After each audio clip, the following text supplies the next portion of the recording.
कई बार हम मंदिरों में जाकर सिर झुकाते हैं, दीपक जलाते हैं, मंत्र पढ़ते हैं, पर फिर भी हमारे भीतर की शांति गायब होती जा रही है। क्या हमने कभी सोचा है कि क्या ईश्वर केवल मंदिर में है, या फिर वो हमारे हर कर्म, हर प्रयास, हर मेहनत में छुपा हुआ है? स्वामी विवेकानंद जी कहा करते थे कि कर्म ही सबसे बड़ी पूजा है। जो कर्म अपने ईश्वर में देखता है वही सच्चा भक्त है। ये कहानी उसी विचार से प्रेरित है। एक ऐसी सोच जो केवल शब्द नहीं बल्कि जीवन बदल लेने वाली शक्ति है।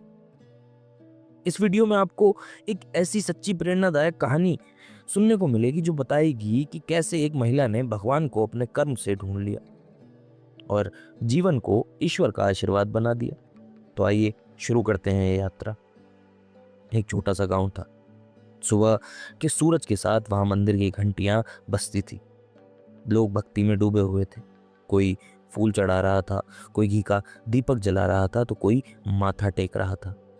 और उसी गांव में एक बूढ़ा किसान था जिसका नाम था रामू। वो रोज खेत में काम करने चला जाता पर कभी मंदिर नहीं जाता। लोग उसे ताने मारते, अरे रामू, तू भगवान से डरता नहीं क्या? वो मुस्कुराकर जवाब देता, डरता हूँ बेटा, इसलिए तो मेहनत करता हूँ।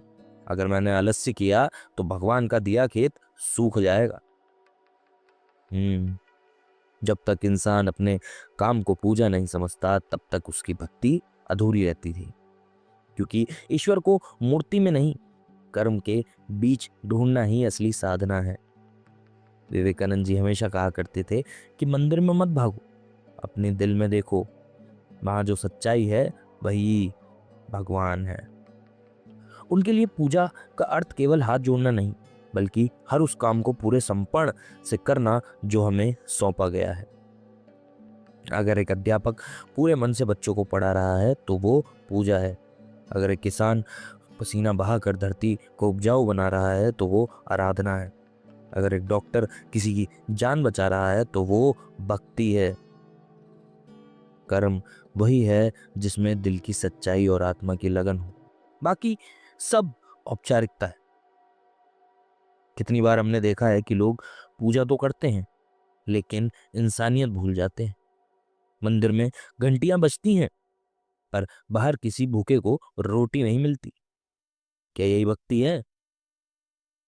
जो भूखे इंसान को रोटी देता है वही मुझसे कहीं बड़ा भक्त है, क्योंकि भगवान की सबसे बड़ी पूजा है सेवा। कर्म कर्म से ही होती है सेवा और कर्म ही है पूजा। कर्म का मतलब केवल नौकरी करना नहीं, कर्म का मतलब है जो कुछ भी तुम करो उसमें पूरे दिल से लगे रहना। वो चाहे घर संभालना हो, बच्चों की परवरिश करना हो या फिर समाज के लिए कुछ अच्छा करना हो। जब तक तुम ये महसूस नहीं करते कि काम भी भगवान का ही आदेश है, तब तक तुम्हारा जीवन अधूरा रहेगा। अब वो पल आ गया है कि जिसके बारे में मैंने शुरुआत में कहा था। इंदु दुबे एक साधारण महिला थी। मध्य प्रदेश के एक छोटे से शहर में रहती थी। पति की मृत्यु के बाद दो छोटे बच्चों के साथ जिंदगी ने उन्हें परखना शुरू कर दिया था।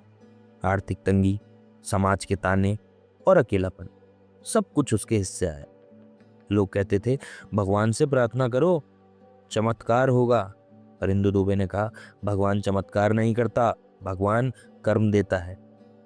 हर सुबह वो 4 बजे उठती, घर का सारा काम करती, फिर टिफिन बनाकर रेलवे स्टेशन पर बेचने जाती। धीरे धीरे धीरे धीरे उन्होंने अपनी मेहनत से इतना कमा लिया कि बच्चों की पढ़ाई अब चल सकती थी। एक दिन एक महिला ने उससे पूछा, बहन, तुम इतनी पूजा पाठ भी नहीं करती, फिर भी तुम्हारा जीवन कैसे इतना संतुलित है? इंदु दुबे मुस्कुराई और बोली, मेरी पूजा तो हर सुबह शुरू हो जाती है। जब मैं पहला टिफिन बनाती हूँ तो उसमें मैं भगवान को नहीं, अपने कर्म को भोग लगाती। उनकी ये बात सुनकर हर कोई चुप हो गया। वो दिन था जब लोगों ने समझा कि भक्ति मतलब केवल मंदिर जाना नहीं, अपने काम को ईश्वर का रूप समझना है। विवेकानंद जी कहते थे कि अपने अंदर के भगवान को ढूंढो, वो अंदर है, बाहर नहीं। जब तुम किसी की मदद करते हो तो तुम भगवान की ही सेवा करते। अगर हर इंसान ये समझ ले कि उसका काम ही पूजा है तो ना कोई आलस्य रहेगा, ना कोई असमानता रहेगी। हर इंसान अपने कर्मों को पवित्र मानेगा।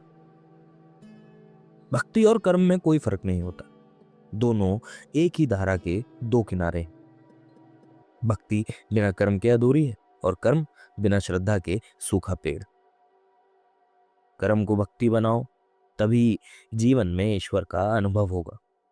जैसे कि एक मजदूर जब अपने काम को ईमानदारी से रखता है, जैसे कि एक माँ जब अपने बच्चे को पूरी निष्ठा से पालती है, एक विद्यार्थी जब लगन से पढ़ाई करता है तो केवल काम नहीं करता, वो प्रार्थना कर रहा होता है। कई बार हम सोचते होंगे कि भगवान हमें सुनते नहीं, पर क्या हमने कभी अपने कर्मों को सुना है? हम खुद ही तो उस आवाज को दबा देते हैं जो कहती है उठो, उठो और कुछ करो। जो व्यक्ति अपने कर्तव्य से भागता है वो भगवान से भी दूर भागता है। ये कहानी हमें ये सिखाती है कि जीवन में चाहे कितनी भी कठिनाई क्यों ना आए, अगर मन में कर्म के प्रति भक्ति हो तो हर दिन एक आरती जैसा हो जाता है। उन्होंने हमें ये सिखाया और ये दिखाया कि ईश्वर केवल मूर्ति नहीं, बल्कि हर उस हाथ में है जो इंसान मेहनत करता है, हर उस दिल में है जो इंसान सच्चाई से जीता है। इंदु दुबे जैसी आत्मा हमें ये याद दिलाती है कि भगवान को ढूंढना है तो अपने कर्मों में देखो, वही वही तुम्हारा मंदिर है, वही तुम्हारी पूजा। Arise, awake and stop not till the goal is reached. उठो जागो और तब तक मत रुको जब तक लक्ष्य ना मिल जाए, क्योंकि वही लक्ष्य ही तुम्हारा मंदिर है, वही तुम्हारी पूजा है और वही तुम्हारा ईश्वर। जो अपने कर्मों को पूजा मान लेता है वो हर सुबह भगवान से नहीं, खुद से मिलने जाता है। अब जब इंसान खुद से मिल ही रहे हैं तो समझो भगवान ने उसका हाथ थाम लिया है। तो मित्रों, आज से ये संकल्प बिल्कुल लें कि भगवान की पूजा से पहले कर्म की पूजा करें, क्योंकि वही पूजा है जो जीवन को सफल बनाती है। इस विचार को हृदय तक पहुंचने के लिए इस चैनल को सब्सक्राइब करें, लाइक करें और अगर कहानी अच्छी लगी हो तो कमेंट में हमें लिख के भी बताएं। धन्यवाद।